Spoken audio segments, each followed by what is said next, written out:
혹시 너무나도 생생해서 몸에 흔적까지 남기는 그런 꿈을 꿔본 적 있으신가요? 오늘 제가 들려드릴 이야기는 바로 그런 꿈에서 시작됩니다. 그날 밤은 사실 평소와 다를 게 없었어요. 남편은 야근 때문에 늦었고 저 혼자 집에서 샤워를 하고 휴대폰으로 영상을 좀 봤죠.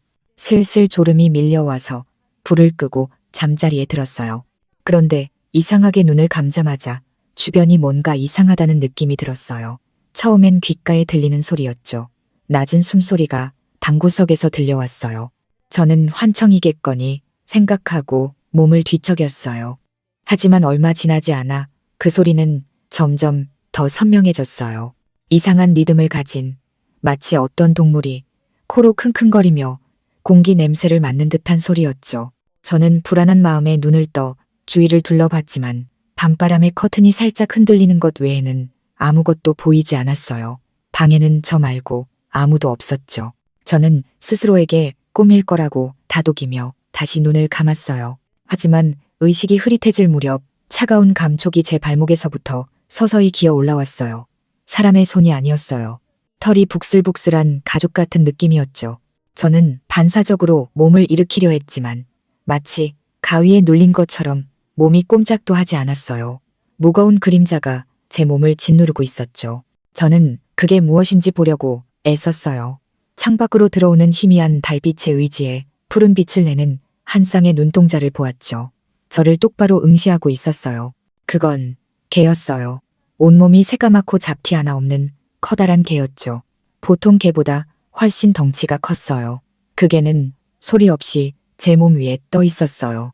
소리를 지르고 싶었지만 목소리가 나오지 않았어요. 목구멍이 꽉 막힌 것 같았죠. 개의 눈빛에는 살이는 없었지만 말로 설명할 수 없는 욕망이 담겨 있었어요.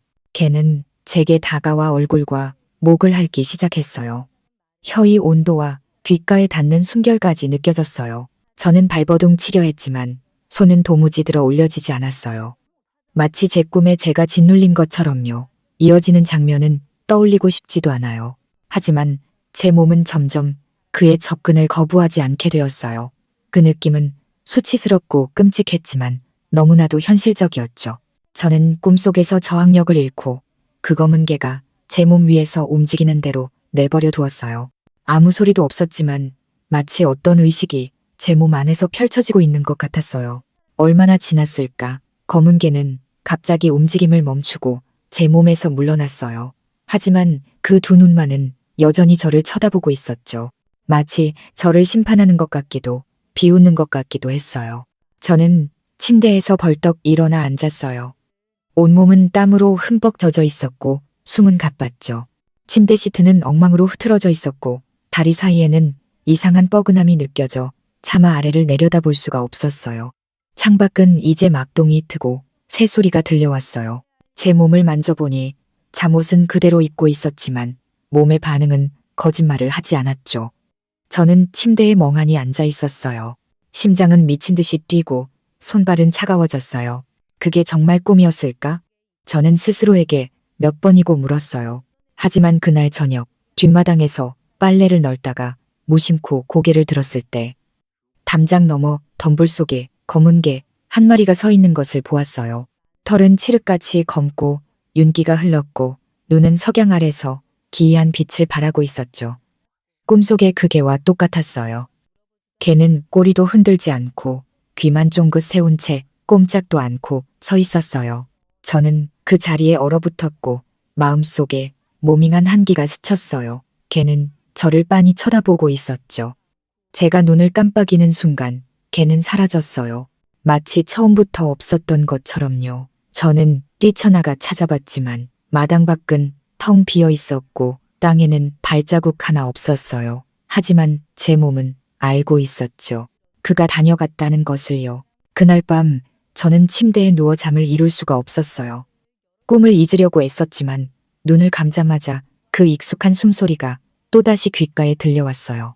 다음 날 아침 저는 거의 꿈에서 끌려 나오다시피 깨어났어요. 마치 깊은 우물에 빠졌다가 억지로 끌어올려진 것처럼 정신은 혼미하고 몸은 천근만근이었죠. 저는 천장을 바라보았어요. 가슴은 여전히 거칠게 오르내리고 온몸은 마라톤을 뛴 것처럼 피곤했어요. 목을 만져보니 축축했어요. 아직 식지 않은 침, 자국 같았죠. 저는 뻣뻣하게 고개를 돌려 침대 반대편을 보았어요. 텅 비어 있었죠. 남편은 어젯밤에도 들어오지 않았고 전화 한 통 없었어요. 저는 억지로 몸을 일으켜 침대 옆 서랍을 열고 약통을 꺼냈어요.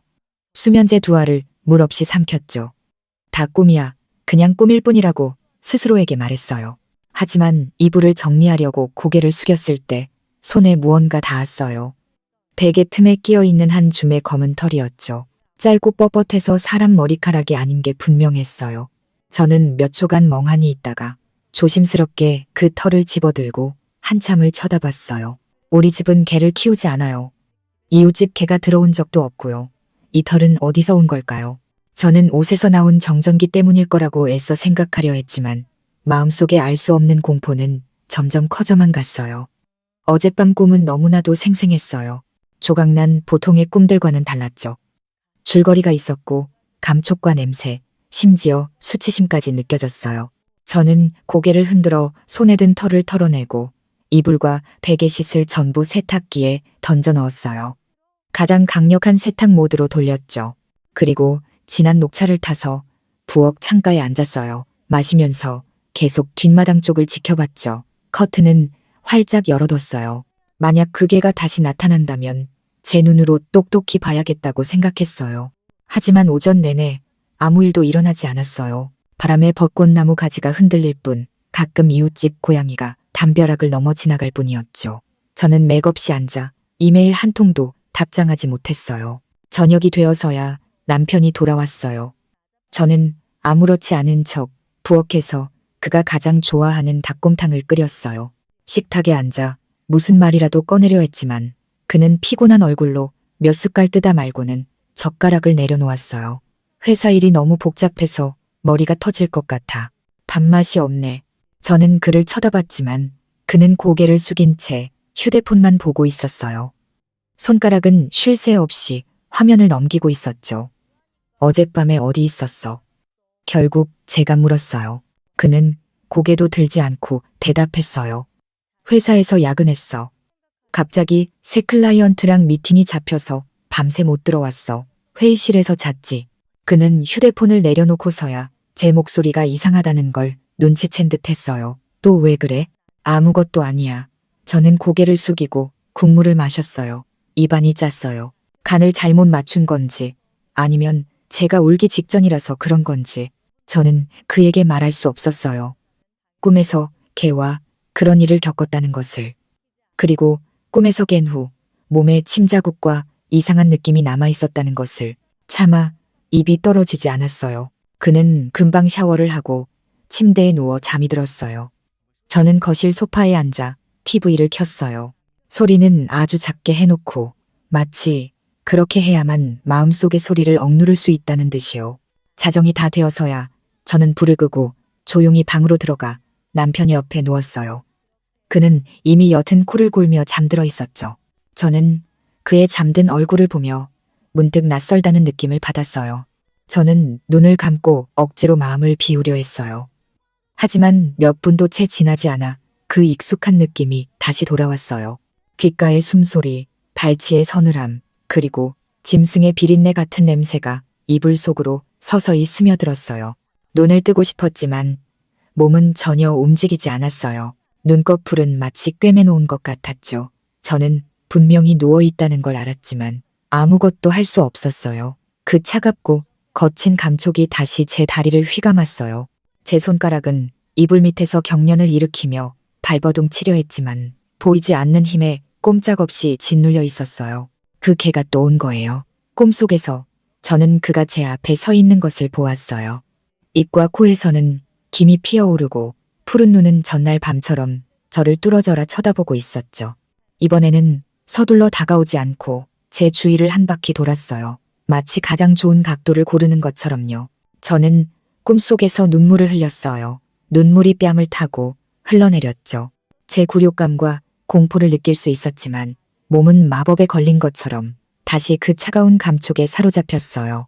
아침에 눈을 떴을 때 남편은 여전히 옆에서 새근새근 자고 있었어요. 그는 아무것도 몰랐죠. 저는 조용히 일어나 욕실로 들어가 잠옷을 걷어 올렸어요.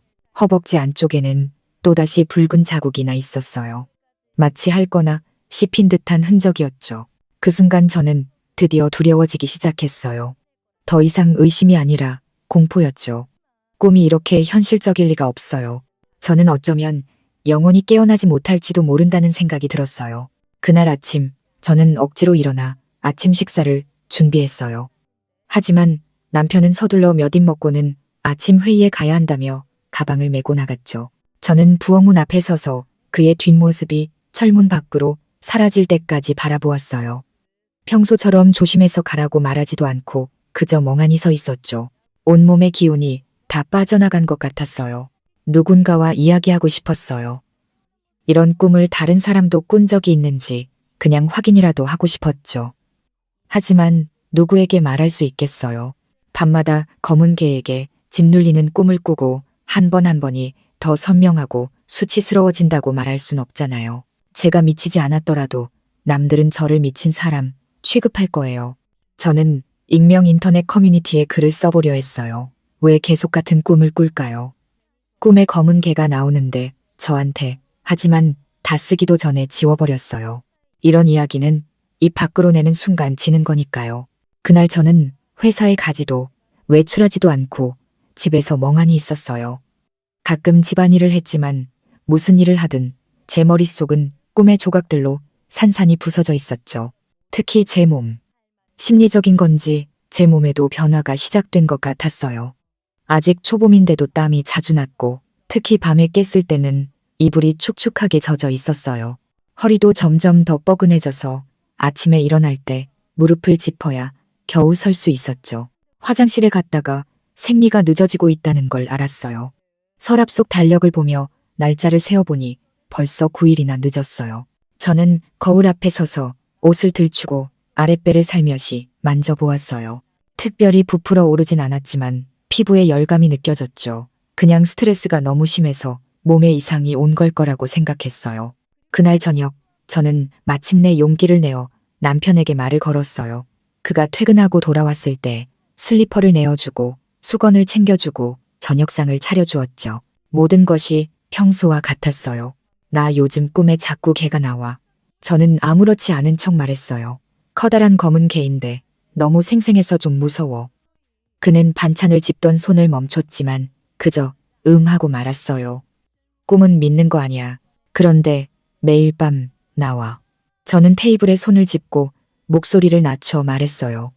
꿈에서 그 개가 나한테 다가와서 나를 할고 심지어는 그는 고개를 들어 저를 보았고 눈빛이 차가워졌어요. 당신 또 어디가 어떻게 된 거야? 꿈 얘기를 나한테까지 해야겠어. 그런 뜻이 아니야. 제 목소리는 힘이 없었어요. 그냥 이 꿈이 좀 이상해서 그래. 당신 요즘 너무 한가한가 보네. 그는 미간을 찌푸렸어요. 나는 밖에서 죽어라 일하는데 당신은 집에서 백일몽이나 꾸고 개가 핥는다는 소리나 하고 제정신이야.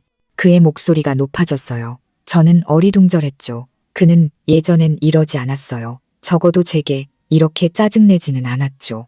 그냥 속마음을 털어놓고 싶었을 뿐이야. 이제는 들어주지도 않는구나. 제가 조용히 말했어요. 당신이 하는 말이 되는 소리야. 꿈을 증거로 삼아.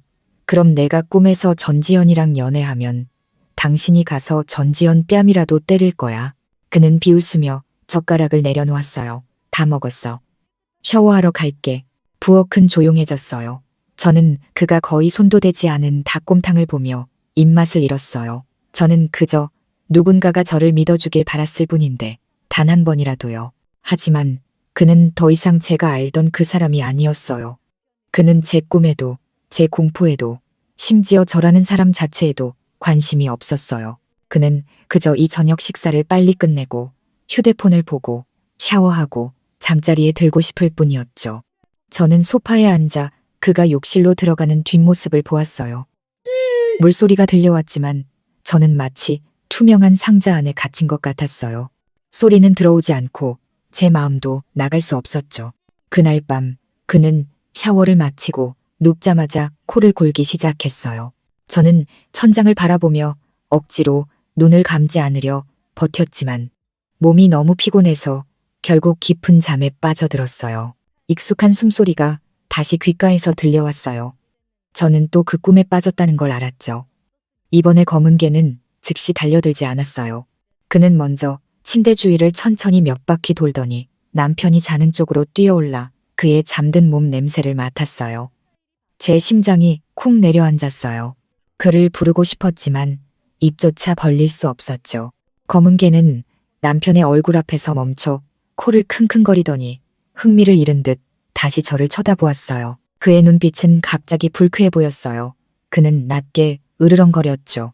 마치 제게 경고하는 것 같기도, 왜 다른 사람과 함께 누워있냐고 질책하는 것 같기도 했어요. 심장이 천둥처럼 뛰었지만 저는 한마디도 할 수 없었어요.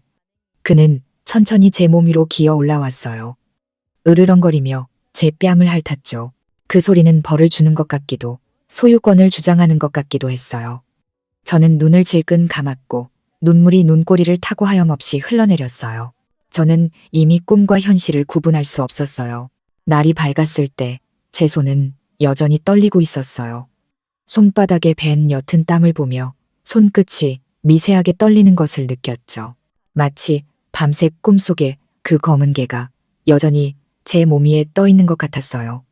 숨을 쉴 때마다 그 낮고 축축하며 야성적인 기운이 제 코끝을 맴돌았어요. 옆을 보니 남편은 등을 돌린 채 곤히 자고 있었어요. 어젯밤 아무 일도 없었다는 듯이 호흡은 평온했죠. 저는 조용히 이불을 걷고 일어나 맨발로 욕실로 들어갔어요. 수도꼭지를 틀어 손목과 목, 심지어 쇄골까지 찬물로 씻어냈어요. 몸에 밴 더러운 느낌을 씻어내려 애썼지만 씻을수록 몸은 더 차가워졌어요. 거울 앞에 서서 제 자신을 보았어요.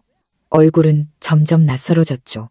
눈가는 붉고 입술은 바짝 마르고 머리는 밤새 한숨도 못 잔 사람처럼 헝클어져 있었어요. 하지만 저를 가장 두렵게 한 것은 제가 은연중에 그의 출현을 기대하고 있다는 사실이었어요. 네, 저는 마음속으로 그의 등장을 기대하고 있었어요. 기이한 의존감, 결코 가져서는 안 될 감정이었죠. 저는 제 뺨을 세게 때렸어요. 뺨이 화끈거렸지만 덕분에 정신이 조금 드는 것 같았어요. 점심을 먹고 저는 밖에 나가 바람을 쐬기로 했어요. 햇살은 좋았고 거리에는 사람도 꽤 있었죠. 저는 옷을 갈아입고 모자를 쓰고 평범한 사람처럼 보이려고 애썼어요. 하지만 동네 뒷골목을 지날 때 제 발걸음은 갑자기 느려졌어요. 며칠 전 그 검은 개를 보았던 곳이었죠. 저는 골목 입구에 서서 멀리 바라보았어요. 땅은 평평했고 잡초도 막 정리된 상태였죠. 그런데 낡은 수도관 옆에서 무언가를 보았어요. 희미하게 검은 발자국이었죠. 사람의 것도 평범한 집게의 것도 아니었어요. 모양이 좀 기괴했죠. 발가락은 길고 가운데 발바닥은 깊게 파여 있었어요. 마치 야수가 남긴 흔적 같았죠. 가슴이 철렁 내려앉았어요. 저는 쭈그려 앉아 자세히 보니 주위에 똑같은 흔적이 몇 개 더 있었어요. 골목에서부터 우리 집 담장 밖 작은 언덕까지 이어져 있었죠. 저는 그 흔적을 따라갔어요. 담벼락에는 예상대로 흙이 무너진 곳이 있었어요. 마치 어떤 동물이 자주 드나든 흔적처럼요. 저는 문득 깨달았어요. 이건 꿈이 아니구나. 적어도 전부 꿈은 아니구나. 그 개는 정말로 존재했어요. 저는 서둘러 집으로 달려가 모든 창문을 닫고 문틈 하나하나를 확인했어요. 이웃들은 제 이런 모습을 보고 마당에 서서 수군거렸죠. 저 집세댁 미친 거 아니야? 매일 도둑처럼 굴고. 하지만 저는 그런 걸 신경 쓸 겨를이 없었어요. 그날 밤 저는 의자를 창가에 놓고 밤새 지키기로 했어요. 다시는 그가 들어오게 두지 않겠다고 다짐했죠. 하지만 밤이 깊어지자 저는 정말 무서운 것은 그 검은 개가 아니라 제 자신이라는 것을 깨달았어요. 자정이 막 지났을 때 저는 피곤에 지쳐 있어야 했지만 심장은 미친 듯이 뛰었어요. 눈은 계속 창밖의 검은 그림자를 쫓았죠. 저는 심지어 그가 갑자기 창가에 나타나 그 익숙한 푸른 눈으로 저를 바라보는 상상까지 했어요. 그리고 정말로 검은 그림자를 보았을 때 제 첫 반응은 두려움이 아니라 안도감이었어요. 그가 정말 왔구나. 그 검은 그림자는 담장 밖에 서서 조용히 저를 보고 있었어요. 소리도 움직임도 없이 마치 조각상처럼요. 저는 창가에 굳어서서 커튼을 치려 했지만 손은 허공에서 멈췄어요. 다음 순간 그 그림자가 움직였어요.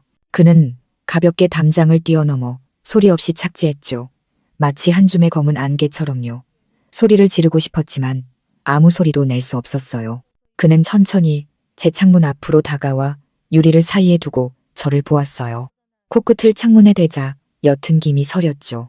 저는 떨리는 손으로 커튼을 확 닫고 바닥에 주저앉았어요. 입을 막은 채 온몸에서 식은땀이 흘렀죠. 저는 밤새 눈을 붙이지 못했어요. 그리고 가장 기이한 것은 다음 날 아침 부엌에 물을 마시러 갔을 때 남편이 식탁에 앉아 짜증 섞인 얼굴로 말하는 것을 들은 것이었어요. 당신 앞으로 개 좀 키우지 마.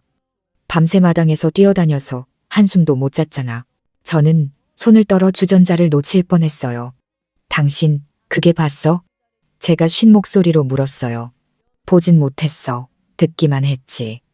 그는 귀찮다는 듯 손을 휘저었어요. 쿵쾅거리고 난리던데 미친 개 같았어. 머릿속이 윙하고 울렸어요. 꿈이 아니었어. 내 환각이 아니었어. 나 혼자만의 일이 아니었어. 그 개는 정말로 우리 집에 드나들고 있었던 거예요. 그날부터 저는 낮 시간 내내 밤이 오기만을 기다렸어요. 그를 만나기 위해서가 아니라 꿈속에서 다시 그의 포로가 되지 않기 위해서요. 하지만 하룻밤을 피할 수는 있어도 평생을 피할 수는 없었죠. 저는 곧 깨달았어요. 검은 개가 나타나는 것은 방문이 아니라 이미 제 몸속에 자리 잡았기 때문이라는 것을요. 저는 며칠만 버티면 이 악몽이 저절로 사라질 거라고 생각했어요. 하지만 닷새째 되던 날 아침 화장실에서 일어설 때 심한 현기증이 덮쳐와 하마터면 바닥에 쓰러질 뻔했어요. 다리에 힘이 풀리고 목구멍은 바싹 마르고 속이 울렁거렸죠. 세면대를 붙잡고 몇 번이나 헛구역질을 했어요. 쓸개즙까지 나올 것 같았지만 아무것도 나오지 않았죠. 거울 속 제 얼굴은 종이처럼 창백했고 입술은 핏기 없이 투명했어요. 눈빛은 풀려 있었죠. 저를 가장 불안하게 한 것은 아랫배에서 미미한 팽만감과 통증이 느껴지기 시작했다는 거예요. 마치 예전에 임신했을 때의 초기 증상처럼요. 하지만 그건 불가능했어요. 저와 남편은 거의 4개월 동안 부부관계를 갖지 않았으니까요.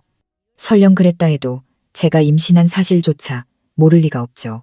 제 머릿속에는 단 하나에 미친 추측만이 맴돌았어요. 설마 꿈속의 그가?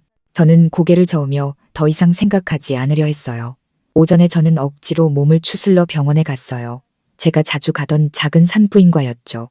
50대의 경험 많고 온화한 김 원장님이셨어요. 그녀는 제 창백한 얼굴을 보고 얼른 저를 부축해 앉히고 따뜻한 물 한 잔을 건넸어요. 안색이 안 좋네요. 어디가 불편해요. 속이 메스껍고 어지러워요. 배도 더부룩하고 생리가 2주 가까이 늦어졌어요. 제가 쉰 목소리로 말했어요. 그녀는 고개를 끄덕이며 미간을 찌푸렸어요. 일단 소변 검사부터 해서 임신 여부부터 확인해 보죠. 저는 고개를 끄덕였지만 손은 떨리고 있었어요. 5분 후 저는 대기실에서 안절부절 못하고 있었어요. 간호사가 진료실에서 나와 알 수 없는 표정으로 보고서를 들고 말했어요. 김 원장님이 들어오시래요. 제가 들어갔을 때 김 원장님은 눈썹을 찌푸린 채 복잡한 눈빛으로 저를 보고 있었어요. 그녀는 종이를 제 앞으로 밀며 말했죠. 임신이에요. 저는 그 자리에 얼어붙었고 귀가 윙윙거렸어요. 세상이 무너지는 것 같았죠. 원장님, 확실해요. 하지만 저는 남편이랑 4개월 동안 저는 말을 잇지 못했어요. 김 원장님은 잠시 머뭇거리더니 조심스럽게 물었어요. 그동안 성폭행을 당했거나 의식을 잃거나 기억을 잃은 적은 없나요? 저는 고개를 저으며 아래 십술을 꽉 깨물었어요. 그녀는 저를 보며 더 이상 묻지 않고 한숨을 쉬었어요. 초음파 검사를 한번 해보죠. 임신 주수를 판단해 봐야겠어요. 증상으로 봐서는 막 임신한 것 같지는 않고 한 3개월 정도 된 것 같네요. 3개월, 90일. 제가 처음 그 꿈을 꾸기 시작한 시점과 정확히 일치했어요. 저는 온몸에 소름이 돋아 의자에서 떨어질 뻔했어요. 모든 것이 맞아 떨어졌어요. 꿈속에서 처음 검은 개가 제 몸 위로 올라왔던 날, 꿈이 현실처럼 느껴지기 시작했던 그날부터 제 몸은 변하기 시작했던 거예요. 저는 초음파 검사를 받았어요. 침대에 누워있자 의사는 탐촉자를 움직이며 미간을 찌푸렸어요. 그녀는 서너 번을 훑어보았고 표정은 점점 더 불안해졌죠. 이상하네. 뭐가요? 그녀는 즉시 대답하지 않고 젊은 의사를 불러 둘이서 화면을 보며 나지막이 이야기를 나눴어요. 저는 침대에 누워 심장이 터질 것 같았죠. 마침내 김 원장님은 태아의 위치가 좀 특이하고 모양도 일반적인 배아 같지 않다고 말했어요. 이건 큰 병원에 가서 다시 검사 받아봐야겠어요. 옷을 입을 때 저는 제 손발이 얼음장처럼 차갑고 등은 땀으로 흠뻑 젖어 있다는 것을 깨달았어요. 저는 집에 가지 않고 병원 맞은편 공원 벤치에 앉아 무릎을 끌어안고 얼굴을 묻었어요. 내가 임신을 했다. 남편의 아이가 아니다. 그럼 누구의 아이란 말인가? 아니, 누구가 아니라 무엇을. 저는 그 검은 개의 눈빛을 떠올렸어요.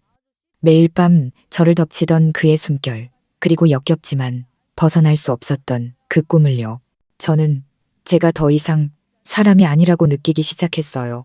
이 모든 것, 그 검은 개, 그 꿈들, 지금 제 몸의 변화, 심지어 초음파 영상을 보던 의사의 기이한 표정까지 모든 것이 평행세계의 그림자처럼 제 현실 속으로 기어 들어와 저를 한 입, 한 입 삼키고 있었어요. 집에 돌아왔을 때 남편은 아직 돌아오지 않았어요. 저는 거실에 앉아 그 보고서를 손에 쥔 채 창밖의 하늘이 어두워지는 것을 멍하니 바라보았어요.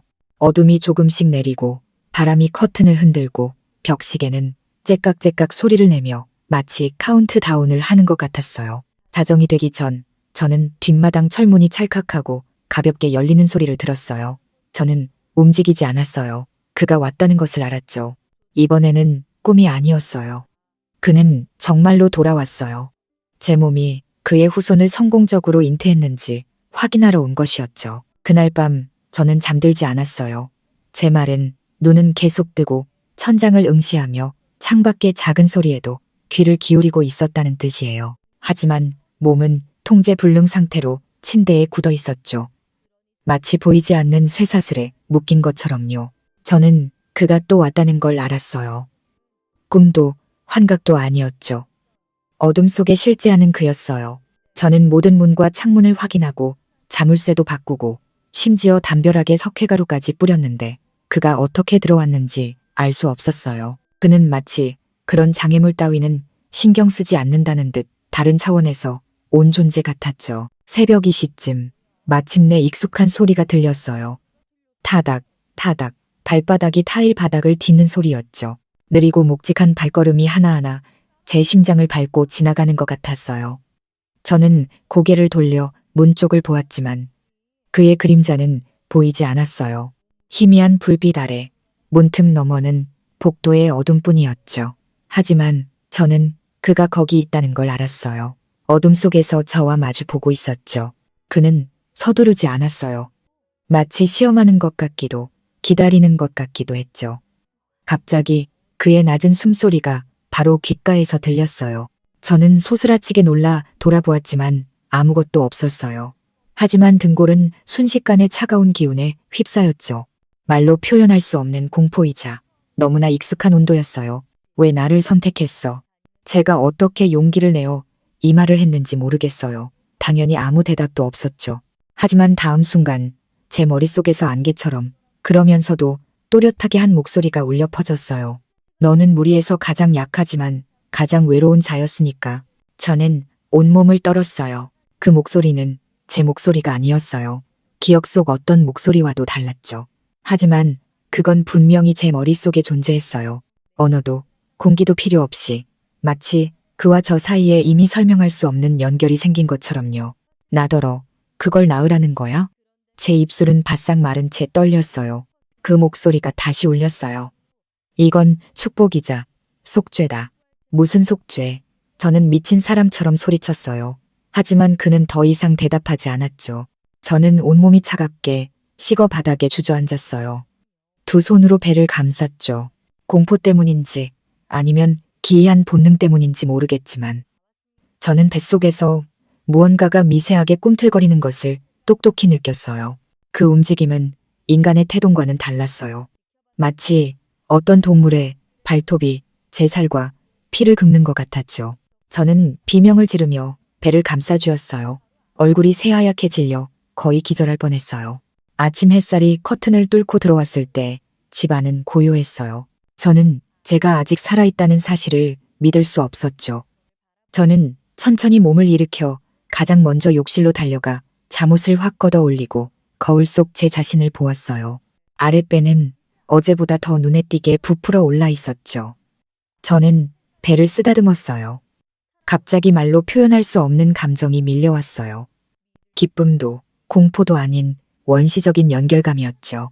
마치 그는 침입자가 아니라 이미 정해진 제 일부인 것처럼요. 제가 며칠 밤 동안 꿈에 잠식당해서인지 제 마음은 무뎌지기 시작했어요.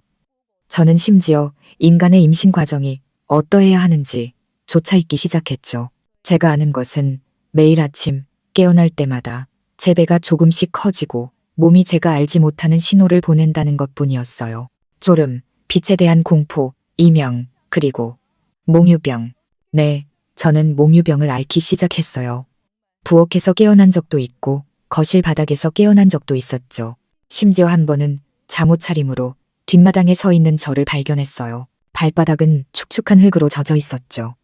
그리고 가장 기이했던 것은 열흘째 되던 날 제가 깨어났을 때 손에 뼈 하나를 꽉 쥐고 있었다는 거예요. 닭뼈도 돼지뼈도 아니었어요. 가느다란 핏자국이 묻어있는 회백색의 작은 정강이 뼈였죠. 풀과 흙이 묻어 있었고 차갑고 단단했어요. 저는 거의 무너져 내릴 뻔했어요. 비명을 지르며 그걸 창밖으로 던져버렸죠. 저는 제가 더 이상 제가 아니라는 사실이 두려웠어요. 이때쯤 되자 이웃들도 제가 이상하다는 걸 눈치채기 시작했어요. 옆집 연희 아줌마가 간장을 빌리러 왔다가 부엌에 들어서자마자 깜짝 놀랐어요. 어머, 감기 걸렸어? 얼굴이 왜 이렇게 부었어? 다크서클도 심하고. 저는 억지로 웃으며 요즘 잠을 잘 못 잤다고 말했어요. 그녀는 제 배를 쳐다보더니 갑자기 목소리를 낮춰 물었어요. 혹시 임신했어? 저는 반사적으로 앞치마를 내려 아랫배를 가리고 어색하게 웃으며 고개를 저었어요. 그녀는 의심스러운 눈초리로 저를 한번 훑어보더니 별말 없이 간장을 들고 갔어요. 그날 저녁 그녀의 집게가 갑자기 미친 듯이 우리 집을 향해 지저댔고 결국 그녀의 남편이 개를 끌고 가서 목줄을 묶었어요. 저는 창가에서 조용히 그 개를 보았어요. 개의 눈빛은 공포로 가득 차 있었고 저를 향해 계속 몸을 떨고 있었죠. 그 순간 저는 깨달았어요. 인간뿐만 아니라 동물들조차 제 몸 안의 기운을 감지하기 시작했다는 것을요. 제 뱃속에 있는 건 정말로 인간의 아이가 아니었어요. 그건 자라고 있었고 꿈틀거리고 있었고 심지어 밤에는 제 눈을 통해 이 세상을 보고 있는 것 같았어요. 마을은 작아서 소문은 바람보다 빨리 퍼졌어요. 저는 이웃들이 저를 보는 눈빛이 변했다는 걸 느끼기 시작했죠. 더 이상 예전처럼 인사를 나누거나 잡담을 하지 않고 저를 슬슬 피하거나 멀리 돌아갔어요. 어떤 사람들은 아예 숨기지도 않고 자기 집 담벼락 뒤에 서서 차가운 눈빛으로 저를 쳐다보며 수군거렸죠. 저는 왜 그런지 알고 있었어요. 그들은 모두 들었던 거예요. 제가 임신했다는 소문을. 하지만 제 남편은 그 아이가 자기 아이가 아니라고 부인했죠. 그는 최근에 아예 집을 나갔어요. 회사에서 장기 출장을 보냈다고 했지만 사실은 저와 완전히 관계를 끊고 싶었던 거예요. 그날 밤 우리는 심하게 다퉜어요. 그는 제 배를 향해 소리쳤죠. 나는 당신한테 손도 댄 적 없어. 당신이 진짜 임신했다면 그건 당신이 스스로 불러들인 재앙이야. 이 아이가 당신 아이가 아니라는 말이야? 제가 싸늘하게 물었어요. 당신이 몇 달 동안 나를 못 건드리게 했는지 스스로는 알아? 그는 저를 밀쳐냈고 그의 눈빛에는 전에는 없던 혐오감이 가득했어요. 당신 혼자 한밤중에 마당에 서서 잠꼬대나 하고 얼굴은 온통 긁힌 자국투성이고 이웃집 개들은 당신만 보면 도망가. 스스로가 변했다고 생각 안 해? 저는 그가 짐을 끌고 뒤도 돌아보지 않고 떠나는 모습을 보며 마음속이 텅 비어버리는 것 같았어요. 그가 떠난 후 집은 무서울 정도로 조용해졌어요. 시계추 소리마저 못이 되어 제 고막에 하나하나 밝히는 것 같았죠. 저는 거울 속 제 자신을 보았어요. 창백한 얼굴, 초점 없는 눈, 바싹 마른 입술, 그리고 5개월은 된 듯 부풀어 오른 아랫배. 하지만 저는 분명히 알고 있었어요. 제가 처음 그 검은 개꿈을 꾼 지 이제 겨우 90일 남짓 지났다는 것을요. 아이의 성장 속도는 정상이 아니었어요. 저는 집에 부적을 붙이기 시작했고 침대 모서리에 동전을 놓고 문 앞에 쌀과 쑥을 뿌렸어요. 어릴 적 할머니께 배운 액막이 방법이었죠. 하지만 소용없었어요. 부적은 밤만 되면 가장자리가 말려 올라가거나 보이지 않는 손에 찢겨 나갔어요. 저는 밤에 2번이나 일어나 두 동강 난 채 바닥에 붙어 있는 노란 종이를 제 눈으로 보았죠. 마치 경고처럼요. 저는 점점 잠들기가 두려워졌어요. 하지만 밤을 새우려 할 때마다 몸은 독에라도 중독된 듯 눈꺼풀은 천근만근 무거워지고 온몸에 힘이 빠져 결국 저도 모르게 깊은 잠에 빠져들었어요. 그리고 꿈은 다시 시작되었죠. 이번에는 그 검은 개가 이전처럼 다가오거나 소유권을 주장하는데 그치지 않았어요.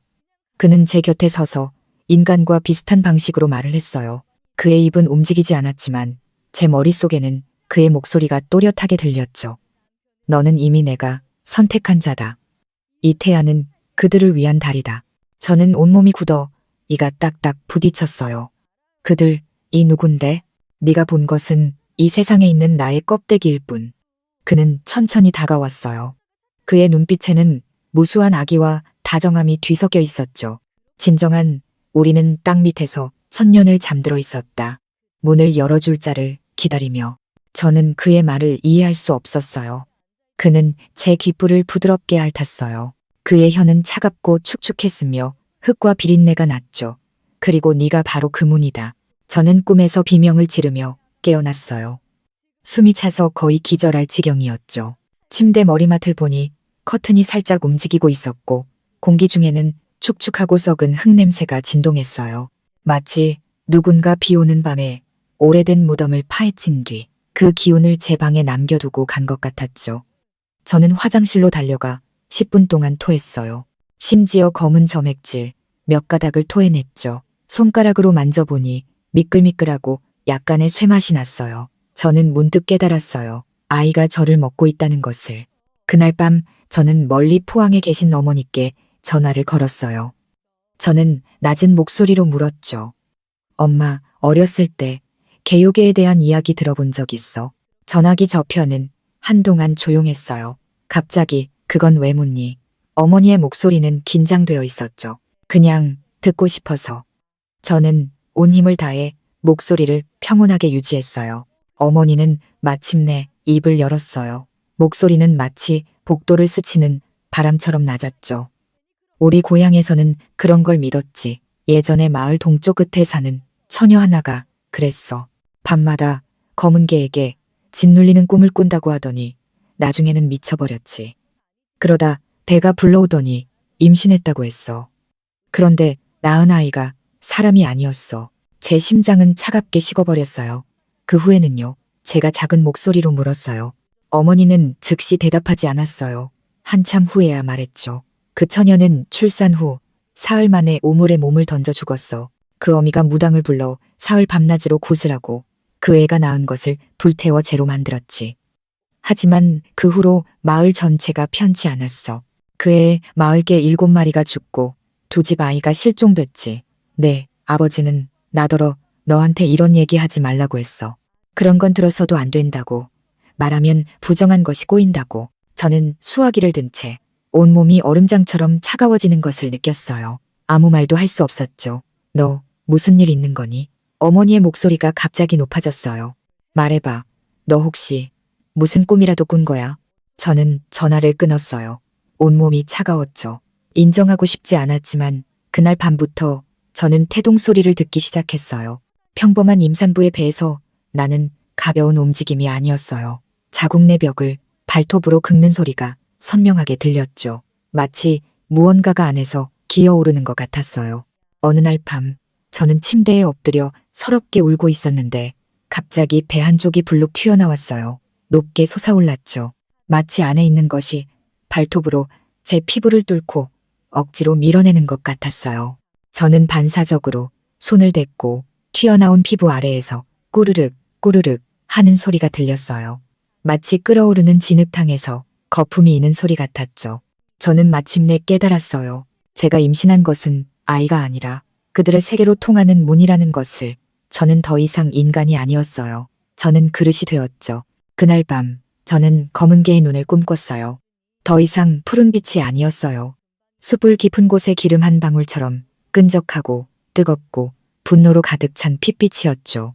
그는 꿈속의 그 작은 길 끝에 서서 입꼬리를 살짝 올리며 제가 들어본 적 없는 낮은 웃음소리를 냈어요.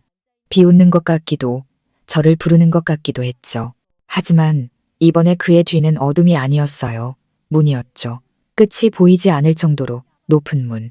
문에는 균열과 기이한 부호들이 가득했고 마치 어떤 금지된 주술로 봉인된 것 같았어요. 저는 제가 왜 그 부호들을 읽을 수 있는지 몰랐지만 그것들은 제 머릿속에서 저절로 한 문장으로 배열되었어요. 만물이 잠든 문, 피와 살을 빌어 다시 열리리라. 저는 돌아서 도망치고 싶었지만 다리는 납처럼 무거워 움직이지 않았어요. 저는 그 문이 조금씩 열리는 것을 보았고 등 뒤에서 역겨운 비린내가 풍겨왔어요. 발소리, 날카로운 비명, 무언가를 씹는 소리, 그리고 멀리서 들려오는 낮은 합창소리, 인간이 아닌 언어로 읊조리고 있었죠. 어미의 태가 열리니 경계는 사라지리라. 저는 비명을 지르며 꿈에서 깨어났어요. 침대는 식은땀으로 흠뻑 젖어 있었죠. 배가 격렬하게 뒤틀렸어요. 마치 무언가가 안에서 뒹굴며 위로 기어오르려는 것 같았죠. 저는 비틀거리며 욕실로 기어들어가 타일 사이에 몸을 웅크렸어요. 손으로 아랫배를 꽉 누르자 피부 아래에서 4개의 다리가 헤엄치고 발버둥치고 부딪히는 것이 느껴졌어요. 제가 얼마나 버텼는지 모르겠어요. 아침 첫 햇살이 들어오고 나서야 그 이상한 움직임이 멈췄죠. 저는 바닥에 주저앉아 멍하니 천장을 바라보았어요. 텅 빈 껍데기처럼요. 구해달라고 외치고 싶었지만 누구에게 도움을 청해야 할지 몰랐어요. 남편은 떠났고 어머니는 전화기 저편에서 울며 불경을 외우며 집에 오라고만 했죠. 하지만 저는 돌아갈 수 없었어요. 이웃들은 저를 피했고 마을 사람들은 제가 사악한 것에 씌었다고 말했어요. 어떤 아이들은 개 머리를 그려 우리 집 문에 붙여놓고 액막이라고 했죠. 그날 저는 동네의 유일한 절에 갔어요. 절은 낡고 향불은 희미했죠. 주지스님은 70에 가까운 노승이었지만 눈빛은 맑았어요. 제가 들어서는 것을 보자 경을 외우던 입술이 순간 멈췄어요. 그의 시선이 제 배에 닿자 얼굴색이 순식간에 변했어요. 처사님, 이미 순수한 인간의 몸이 아닙니다. 문을 품고 있군요. 그가 천천히 일어섰어요. 저는 향불 앞에 서서 쉰 목소리로 물었어요. 그 문은 어디로 통하나요? 어디가 아닙니다. 그들에게로 통합니다. 그는 잠시 말을 멈췄다가 무거운 시선으로 말했어요. 그것은 1000년 전에 봉인되었어야 할 것들입니다. 처사님이 개꿈을 꾼 것은 그들이 본 모습으로 나타날 수 없기에 음흉한 짐승의 껍데기를 빌려 꿈속에서 그대와 합을 맞춘 것이요. 그대의 기운이 약하고 혼이 불안정한 데다 음기가 가장 강한 때를 만나 사악한 기운에 침범당한 것이지. 그대가 저항하지 않았소. 그대가 먼저 그를 들인 것입니다. 저는 이를 악물었어요. 스님, 이걸 없애주실 수 없나요? 단순한 악몽이라면 부적으로 막을 수 있었을 것이요. 허나 그대는 이미 그와 운을 합쳤소. 그것이 그대 몸 안에서 형체를 이루고 피와 살이 얽혔으니 태아를 없애려 한다면 그대 목숨도 위태로울 뿐만 아니라 그것 역시 봉인을 뚫고 터져나올 것이요. 저는 비틀거리며 2걸음 물러섰어요. 그럼 선택의 여지가 없는 건가요? 그는 잠시 침묵하더니 마침내 한마디를 내뱉었어요. 그것을 낳으면 천지간의 경계가 무너질 것이요. 허나 그것이 자연이 나오려는 순간을 버텨내어 생문, 성문에 불로 그 형체가 드러나기 전에 태워버린다면 어쩌면 문을 다시 닫을 수 있을지도 모르오. 저는 물에 빠진 사람이 지푸라기라도 잡는 심정으로 그 말을 붙들었어요. 집에 돌아온 날 저는 모든 거울을 깨뜨리고 모든 시계의 건전지를 뺐어요. 집을 폐허가 된 사찰처럼 만들었죠. 바닥에는 굵은 소금을 뿌리고 문틀에는 붉은 실을 감고 침대 밑에는 숯불 단지를 두었어요. 이게 정말 효과가 있을지는 몰랐지만 다른 선택지가 없었어요.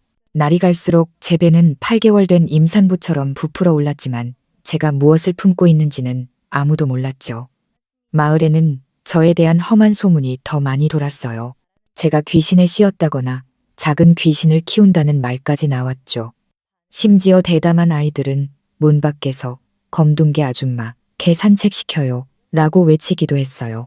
저는 침대에 엎드려 그들의 웃음소리를 들으며 마음속이 텅 비어버리는 것을 느꼈어요. 하지만 쓰러질 수는 없었어요. 제가 쓰러지면 그 문이 열릴 테니까요. 그리고 그 문을 여는 대가는 이 마을 전체의 목숨이 될 테니까요. 그러던 어느 날 제 뱃속에 그것이 처음으로 희미한 웃음소리를 냈어요. 태아의 발길질도 복명, 도, 환각도 아니었어요. 간말을 배우는 아이가 내는 까르르 소리 같은, 하지만 형용할 수 없는 의미를 담은 땅속 깊은 곳에서 새어나오는 듯한 확실한 웃음소리였죠. 저는 침대에 주저앉아 눈물을 흘리며 입술을 부들부셔 떨었어요. 마음속에는 단 하나의 소리만 맴돌았죠. 이제 더는 버틸 수가 없어. 저는 다시 시내 병원으로 향했어요. 이번에는 해방을 위해서가 아니라 확인을 위해서였죠. 그게 도대체 어떤 모습으로 자랐는지 알고 싶었어요.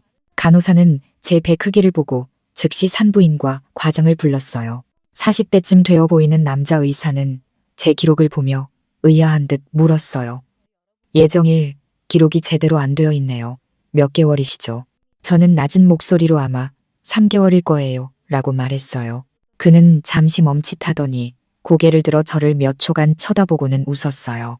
이 배는 6개월보다도 더 커 보이는데요. 저는 대답하지 않고 그저 배 위에 손을 얹었어요. 그 안에서 여전히 무언가가 가볍게 움직이는 것이 느껴졌죠. 마치 뱀이 호수 바닥을 스치는 물결처럼 있는 듯 없는 듯. 그는 표정을 굳히고 말했어요. 정밀 초음파 검사를 해보죠. 제가 검사 침대에 눕는 순간 공기는 무겁게 가라앉았어요. 의사가 탐촉자를 제 배에 대자 저는 뱃속에서부터 전해져 오는 명백한 거부감을 느꼈죠. 마치 태아 자신이 엿보이는 것을 원하지 않는 것처럼요. 화면은 눈꽃 같은 잡음으로 가득 찼어요. 이상하네. 의사가 중얼거리며 3번이나 설정을 바꿨지만 영상은 여전히 흐릿했어요. 그는 각도를 바꿔 다시 탐촉자를 눌렀어요. 이번에 화면에는 마침내 윤곽이 나타났죠. 그는 그 자리에 얼어붙었어요. 눈을 크게 뜬 채 꼼짝도 하지 않았죠. 저는 힘겹게 고개를 들어 그 영상을 보았어요. 자궁 안에서 한 덩어리의 검은 그림자가 천천히 헤엄치고 있었어요.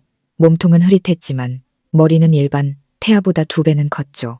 목 주위에는 털 같은 그림자가 보였고 사진은 극도로 비대칭적으로 발달해 있었어요. 그중 한 손은 유난히 가늘고 길었는데 마치 발톱 같았고 화면에서 움직이며 자신의 껍데기를 쓰다듬는 듯했어요. 가장 끔찍한 것은 그 영상이 탐촉자를 정면으로 향했을 때 화면에 나타난 2개의 반사광이었어요. 눈. 그것은 우리를 보고 있었어요. 의사는 쾅 소리를 내며 탐촉자를 바닥에 던졌어요.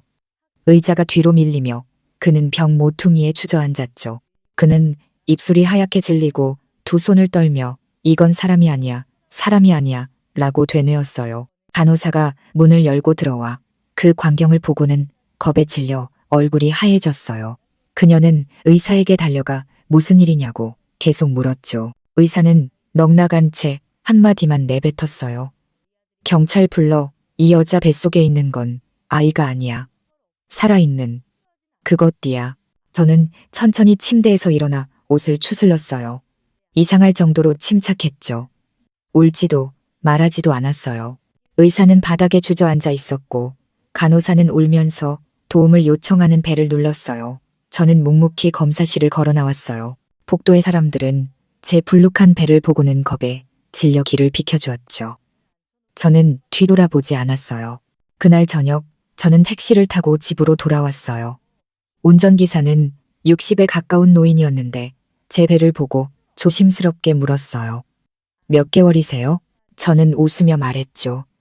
한 90일쯤 됐나 봐요. 그는 어색하게 웃으며 더 이상 말을 걸지 않았어요. 집에 도착해 문을 열고 들어서는 순간 하늘은 완전히 어두워졌어요. 저는 모든 양초에 불을 붙여 구석구석을 밝혔어요. 숯불 단지를 뜨겁게 달구고 그 안에 쑥과 웅황가루 그리고 낡은 절에서 사온 주사 종이를 뿌렸어요. 저는 시간이 없다는 걸 알았어요. 그것은 이미 다 자랐고 인간의 병원이 더 이상 자신의 존재를 용납하지 못한다는 것을 깨달았어요. 그것은 조급해졌고 10달을 기다리지 않고 미리 세상에 나오려 했죠. 그날 밤 저는 침대 옆에 책상 다리를 하고 앉았어요. 창밖에서는 바람이 윙윙 울고 멀리서 검은 개의 낮은 으르렁거림이 들려왔어요. 마치 땅속에서부터 밀려오는 포효 같았죠. 창밖을 보았지만 검은 개의 그림자는 없었어요. 하지만 저는 알았죠. 그가 지붕 위, 담벼락 아래, 제가 보지 못하는 틈새에서 기다리고 있다는 것을요. 배가 갑자기 격렬하게 뒤틀렸어요. 저는 몸을 웅크렸고 식은땀이 비 오듯 쏟아져 등이 흠뻑 젖었어요. 그 고통은 임산부의 진통과는 달랐어요. 마치 뱃속의 짐승이 발톱으로 제 몸을 찢고 안에서부터 탈출구를 파내는 것 같았죠. 저는 배를 움켜쥐고 비틀거리며 침실문 앞까지 기어가 벽 모서리를 손가락으로 붙잡고 마지막 힘을 다해 침대 밑에 나무 상자를 끌어냈어요. 어머니가 전화로 일러주신 반드시 준비해야 할 생문의 불상자였죠. 그 안에는 도자기 단지가 있었고 조상 대대로 내려오는 생문인화부, 성문인화후가 봉인되어 있었어요. 그것이 태어나기 직전에 불을 붙여 그 형체가 드러나기 전에 불로 태아를 태워 완전히 없애야 한다고 했죠. 한 발이라도 늦으면 그 아이는 저와 혈맥으로 이어져 다시는 떼어낼 수 없게 된다고 했어요. 저는 부적에 불을 붙였고 불꽃이 화르륵 타올랐어요. 그 순간 제 배는 격렬하게 부풀어 올랐고 뾰족한 뿔 같은 그림자가 피부를 뚫고 튀어나왔어요. 마치 머리뼈가 밖으로 튀어나오려는 듯 했죠. 저는 고통의 바닥을 뒹굴었고 입에서는 소리가 나오지 않아 수건을 꽉 깨물었어요. 불꽃이 가장 왕성하게 타오르는 순간 제 복부에서 가느다란 핏줄기가 갈라졌어요. 무언가가 그 틈으로 천천히 밖으로 나왔죠. 저는 그것이 발톱이라는 것을 보았어요. 털이 숭숭 난 회흑색 발톱, 길고 구부러진 손톱에서는 피가 뚝뚝 떨어졌어요. 불꽃이 갑자기 높이 솟구치더니 불똥 하나가 그 발톱 위로 튀었어요. 치익 소리와 함께 그 발톱은 맹렬히 안으로 움츠러들었고 풍선처럼 부풀었던 배는 꺼져버렸어요. 제 눈앞이 캄캄해지며 저는 정신을 잃었어요. 하지만 의식을 잃기 직전 저는 한 목소리를 들었어요. 문은 다시 열릴 것이다. 그 목소리는 꿈속에서가 아니라 제 몸 안에서부터 울려 퍼졌어요. 그리고 저는 마침내 한 가지 사실을 깨달았어요. 이번에 제가 문을 봉인했다 하더라도 그들은 이미 인간의 몸에서 태어나는 법을 알게 되었다는 것을, 그리고 저는 단지 첫 번째일 뿐이라는 것을요. 저는 아침 첫 햇살 속에서 깨어났어요. 눈을 뜨니 막 동이 트고 있었고 커튼은 미풍에 가볍게 흔들리고 있었죠. 방 안에는 옅은 연기 냄새와 재의 잔향이 가득했어요. 양초는 다 타버렸고 바닥에는 타다 남은 쑥과 재가 흩어져 있었죠. 방 전체가 마치 오래된 의식을 막 끝낸 것 같았어요. 저는 힘겹게 몸을 일으켰어요. 아랫배에서는 둔한 통증이 느껴졌죠. 마치 찢어졌다가 억지로 봉합된 것처럼요. 고개를 숙여보니 배는 좀 가라앉아 있었지만 피부에는 시퍼런 멍과 진해 모양의 붉은 흉터가 가득했어요. 마치 날카로운 것이 안에서 기어 나오려다 억지로 밀려 들어간 흔적처럼요. 저는 배에 가만히 손을 대보았어요. 차갑고 부드러웠고 아무런 태동도 없었죠. 저는 이게 정말 끝난 것인지 알 수 없었어요. 저는 거의 탈수 상태인 몸을 이끌고 욕실로 가 세수를 하며 거울 속 초췌하고 텅 빈 눈의 얼굴을 보았어요. 억지로 웃어보려 했지만 입꼬리는 굳어서 움직이지 않았죠. 거울 속에서 저는 문득 제 눈가에 붉은 점이 하나 생긴 것을 보았어요. 예전에는 없었던 것이었죠. 가까이 다가가 자세히 보니 심장이 쿵 내려앉았어요. 그건 점이 아니라 말라붙은 작은 핏방울이었어요. 마치 눈에서부터 스며 나온 것처럼요. 저는 물로 몇 번이고 씻었지만 왠지 깨끗이 씻기지 않는 기분이었어요. 제 몸은 어쩌면 이미 저 혼자만의 것이 아닐지도 몰라요. 점심때쯤 시내 병원에서 전화가 왔어요. 그날 저에게 초음파 검사를 해줬던 의사였죠. 그의 목소리는 떨리고 있었어요. 저 괜찮으세요? 살아있어요. 제가 조용히 말했어요. 그는 몇 초간 침묵하더니 다시 물었어요. 그 거든 도대체 뭐였죠? 저는 대답하지 않았어요. 전화기 저편에서 급하게 문을 두드리는 소리가 들렸고 누군가 그의 진료실 밖에서 외쳤어요. 박 과장님, 경찰서에서 왔습니다. 어제 영상 자료 좀 보자고 하는데요. 저는 즉시 문제를 깨달았어요. 그들이 그 초음파 영상을 발견하고 추적하려는 것이었죠. 하지만 그 영상이 퍼져나가면 무슨 일이 일어날까요? 증거가 될까요? 아니면 소환장이 될까요? 저는 서둘러 전화를 끊고 서랍에 숨겨둔 USB를 찾으러 달려갔어요. 그날 병원을 나오기 전 제가 가족에게 보여줘야 한다며 간호사에게 영상 사본을 부탁했던 것이 기억났어요. 저는 이제야 제가 왜 그랬는지 알 것 같았어요. 그건 기록을 위해서가 아니었어요.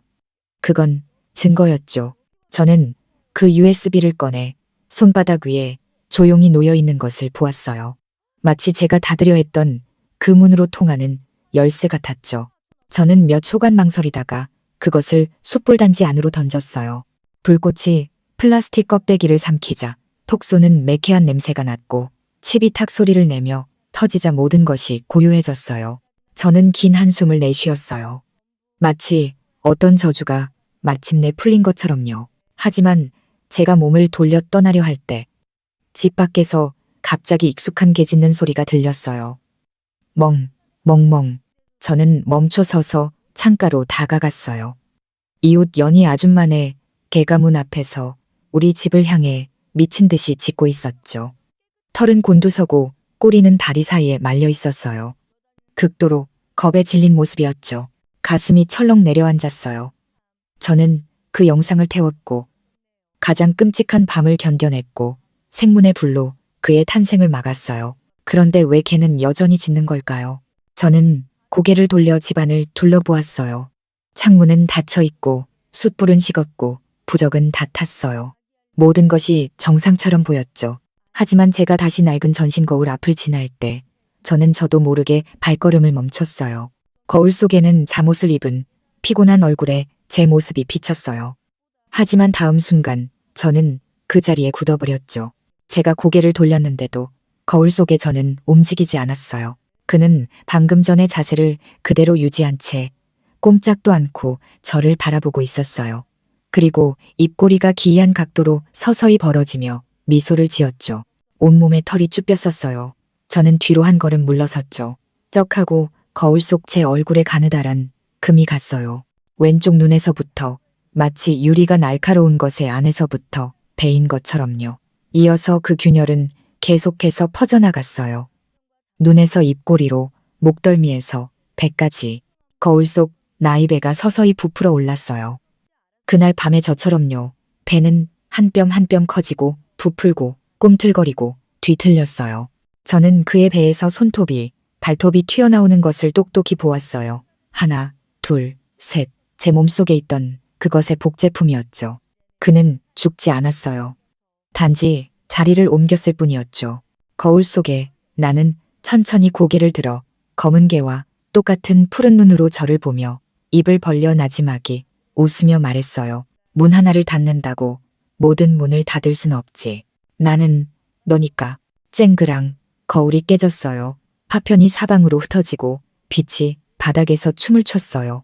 모든 깨진 조각 속에서 마치 한 쌍의 눈이 저를 지켜보는 것 같았죠.